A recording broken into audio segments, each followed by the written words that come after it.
Welcome to today's Chef's Menu. COVID-19 changed the food service industry forever. How do we make sure it's for the better? Restaurants seemed to be thriving, but COVID-19 exposed the vulnerabilities of the industry. The future of hospitality and its supply chain has changed as we know it. What does the new normal have in store, and how do we make it better? Now joining us is the moderator for this Chef's Menu, Sabrina Medora, food writer and founder of Unplated. Hello, everyone, and welcome to Produce Marketing Association's Food Service Delivered Conference. As always, we thank our sponsors for helping us gather here today. I'm Sabrina Medora, food writer and founder of Unplated, a digital publication where it's not just about what's on the plate, it's about the people behind it. Throughout the conference this week, we've been discussing sustainability and diversity within restaurants. Today, we'll be discussing how the ongoing COVID-19 pandemic has affected the future of hospitality forever. Joining me today are Alpana Singh, master sommelier, restaurateur, and host of Check Please; Brian Canlis, owner of Canlis Restaurant; Tim Kilcoyne, director of chef operations at World Central Kitchen; Khushbu Shah of Food and Wine Magazine; and Paola Velez, executive pastry chef of Maydan and Compass Rose. Welcome, everybody. Let's dive right in. So the first question is for all the panelists. Many restaurants and media groups have taken temporary measures to pivot and survive the shutdowns. Is it fair, however, to state that COVID-19 has completely changed the future of food service as we once knew it? Alpana, we'll start with you. You know, it's a question that I've been asking myself a lot recently, because this is also one of those interesting situations where we're also the consumer at home. Like, you know, if you're during quarantine, you know, we weren't even going to restaurants either. You know, and what this pandemic has done is it's taken 10 years worth of technology and we've had to adapt it in about 5 to 6 weeks. And, you know, people who normally would not do carry out or take out, you know, or ordering food online have now become sort of used to it. And you know, the other thing is just sort of like different ways of bringing the restaurant to you in your home. And so some of those things, I think they're here to stay.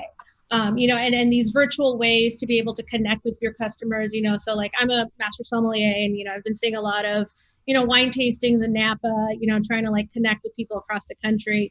And so it's put this in a situation where we have had to think creatively and outside the box. You know, and don't get me wrong, there's just a lot of negative effects too, but, you know, I'm trying to focus more on the positives of sort of like, what can we keep from this? And, you know, there's a couple of things that I don't think they're going to go away in terms of, you know, long after the pandemic. Right. Brian, Canlis has made some major changes several times since March alone. How do you think this is going to affect the future of the restaurant? I don't know. Every time I think I know something, the next week I realize that I didn't know. So I fear saying anything today because next week I'm going to think what I said was not very smart. But I mean, we just keep throwing dirt on a wall and seeing what sticks. And it's, I think the one thing that will stick, and I agree with Alpana, you know, we've discovered that there was a vacuum of considered in-home dining. It was all these great restaurants across the country doing amazing things in their restaurants, and pouring all this passion into that product, and few restaurants taking that passion and understanding what that looks like in your home. And so what we've discovered is, I think, a deep and I think permanent long-term desire for people to have very considered, thoughtful, beautiful, delicious dining in their homes. And so we've been able to serve a lot of people who couldn't come out to restaurants even before the pandemic. And they're like getting dressed up and they're lighting candles. We send all our meals come with candles, all our meals come with flowers, and they can't believe that suddenly they get, instead of a takeout bag from, you know, some driver, they're now getting my restaurant experience in their homes. And we have been honored by, I think, just the crazy amount of joy that that's brought people. And I don't see that ever going away. I think we're going to consider, even when this restaurant reopens one day, I hope that that never goes away, is that we continue to figure out what considered in-home dining looks like. Right, and we'll talk more about that later for sure. Tim, you have been leading the charge with World Central Kitchen, feeding millions around the country. How has this pandemic taught you to think beyond that structure? You know, it's as a previous restaurant owner myself, you know, first of all, I can't imagine being in a restaurant right now and going through what everybody has to go through. And, you know, echoing off of, you know, Brian, I mean, you know, it's hard to say what is, you know, today brings and tomorrow brings, because it's going to be different. But I mean, that's really one of the things that make chefs and restaurateurs great, is that's exactly what we deal with on a daily basis. And in certain aspects, not obviously not to this extent, you know, but just across the U.S., I think it's been, you know, amazing to see, you know, the resiliency and everybody changing. I don't know if, you know, like I said, I agree with Brian. You know, I don't know if what tomorrow is going to bring, what tomorrow is going to look like, you know, because a lot of consumers at home have now for months have been getting used to cooking at home, preparing stuff at home, you know, so the restaurant's stepping up and doing things that are, you know, meals to, you know, take out that they can do at home, but in a thoughtful manner, I think is really going to make a difference, you know, and it's hard to say really which direction it's going to go. It's, you know, only time is going to tell. Right. Now, Khushbu, you have been celebrated recently for bringing out the Best New Restaurants list in a very different way from what Food and Wine has done in the past, and what many magazines have done in the past. How has the pandemic affected the way you think about the future of hospitality, specifically in media?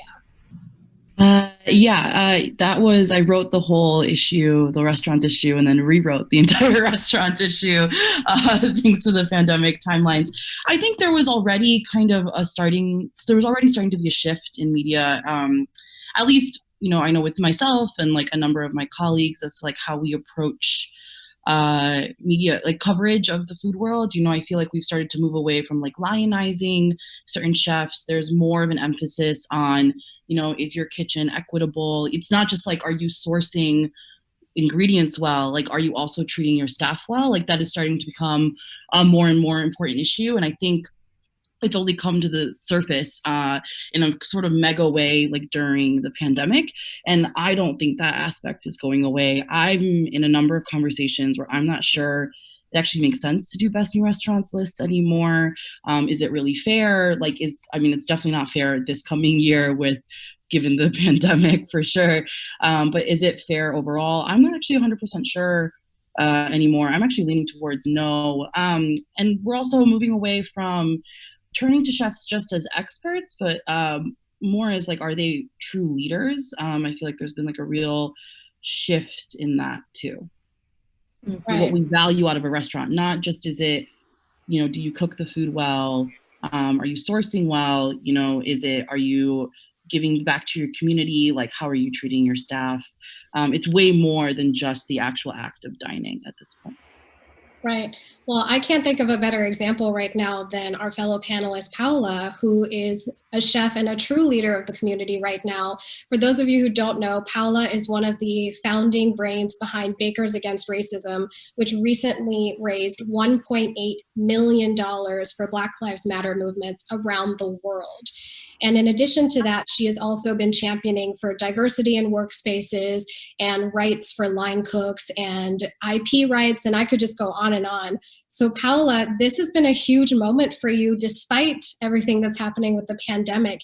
Can you help us understand from a cook perspective, from a chef perspective, how does what's happening right now affect the future of hospitality? Yeah, of course. So, for the majority of all of last year and years before that, chefs and restaurants were basically fighting to keep their doors open. With COVID, we never expected that the doors would fly off the hinges. So it's been a true awakening. There's chefs, new guard, so to speak, that we've been trying to advocate for worker equality and making sure that everything is equitable. My biggest, gripe is making sure that the chef isn't just highlighted, but the whole team, right? A restaurant can't operate with just one person. So COVID-19 has really restructured how people see the whole operation behind the scenes, right? Everybody was aware of what was going on in front of the house, but back of the house now is being highlighted in a way that we are able to champion the littlest to the biggest, you know? I don't think that's going to go away. I think it's only going to amplify, and we're going to be able to really restructure the restaurant industry now that it's barren to become a place where it could be healthy. It could be a beautiful work environment. We can take care of each other and our mental health and etc. But I think that it's a long road ahead of us. Like, this is just phase one, so to speak, but we have a very, very uphill battle to go ahead into afterwards. Right. Thanks for that. So let's talk a little bit about bringing that restaurant experience to people's homes. It seems like while some people are eager to dine out, many people are still opting to stay at home. And like someone like me, I plan on staying at home for the rest of the year. So what are some of the challenges and some of the joys about packaging your entire restaurant experience and sending it to someone's door? So Brian, let's start with you, since you were alluding to that earlier. Well, I think that's just it. I think we were, what they say, necessity is the mother of invention. We were trying to figure out a revenue stream that could keep our people employed. And we started doing delivery dinners. And then the wait list got so long every night, we realized, we could turn our entire restaurant into a delivery restaurant. I have 115 employees. What does it look like to keep every single one of them employed? And that was our goal. And so we turned my 40 dining room staff into drivers. And we decided that, what if we thought about the delivery experience as a whole experience? So my captains and lead servers were now the people at your doorstep. And what if we thought about even the way that they dress and they speak and they talk, and what is the experience online like? What if we look at every single detail like we do in fine dining and look at that as home delivery? And it got really fun. It got very playful. I was obsessed with sweet cereal as a child. Maybe I still am. And when you get the toy in the box, or like so we started hiding stuff in people's boxes. We started adding gifts, or even surprise, almost like a lotto ticket. We throw things in people's boxes unexpected, like Dom Perignon, or like just to get people talking about, oh my gosh, what was in my box this time? And then we launched this bingo show, which really got out of hand. But people were at home and stuck in their homes, and how do we continue to provide joy and entertainment? We started a live stream. So our piano players used to play every night in our restaurant.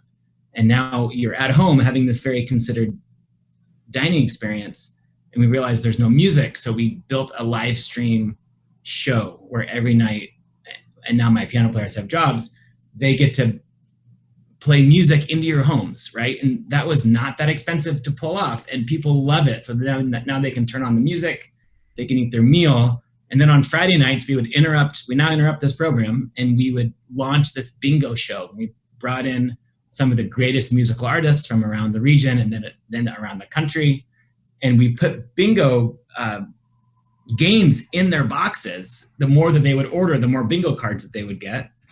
And we would give away prizes on air, and we would have a few thousand people playing every Friday night. And it's just, again, I think the more you can think about, gosh, how can I deliver the same joy and surprise that I used to in my restaurant? Let's do it in someone's home. Let's bring them music. Let's bring them laughter. Let's bring them flowers and candles. And gosh, it's been really fun to be in people's homes. Yeah. That actually makes me a little teary-eyed, and it makes me miss the point of restaurants, right? Which is, it's not just about the food, but it's just about the way you make people feel. It's really extending that hospitality experience. And I just think that's lovely. We need to have a chat about when you're going to start shipping to DC. Alpana, what are your thoughts with regards to bringing the hospitality feel to people's homes? I think that for the first time in a very long time, I mean, I've been in the restaurant business my entire life. My family's in the restaurant business. I grew up in this industry. And for the first time ever, I think people are seeing the vulnerability of restaurants. And the thing that has been kind of removed in the last few months is some of the snarkiness. Like there's just the ongoing debate of like, should Yelp continue the ratings during a pandemic right now, where people are like literally trying to fight for their livelihoods and just stay open, and somebody comes in and gives like a 1-star review. Like, who does that? And even I've noticed, and Khushbu can speak to this, of like, what does criticism look like right now? Do you critique a restaurant during a pandemic? What are the conversations that we're having? And I think what's getting exposed right now, and what's also kind of happening is, there's just all this stuff happening in our country at once. We're in the middle of a cold civil war. There's a racial reckoning. There's a pandemic. There's just like, and this is coming off the Me Too movement, so there's just a lot of things that are happening. There's also a generational divide, between baby boomers and millennials and Gen Z. I'm Gen X, and we get forgotten, somewhere in there. We're like, hey, we're here too. So there's just a lot happening. And then, obviously there's all these conversations that are happening within the restaurant community as well. Equality and representation and fair wages. And so it's just a lot of different things happening, and it's just sort of like all coming to a head right now. But I think, like I said, it's just restaurants have never been more vulnerable. And I've seen people like the article that Gabrielle Hamilton wrote, about closing Prune, the night she closed Prune. And these are like, use the term lionize. And for the first time, like, you were seeing these people like just in pain and taking, and, we're sharing that pain of like, oh my God, this is a horrible situation, but we're still going to try to persevere and still try. And I think it speaks to the heart of restaurateurs. Despite everything that's happening, we still want to make people happy. We still want to bring you that joy, and we still want to nourish you and take care of you. And, if you can't come to us, then we do want to come to you. And it's kind of like getting past some of that vulnerability. But I've actually kind of appreciated sort of the freedom to share some of the pain of what it is like to run and operate a business. I mean, it's the toughest business on the planet, I think.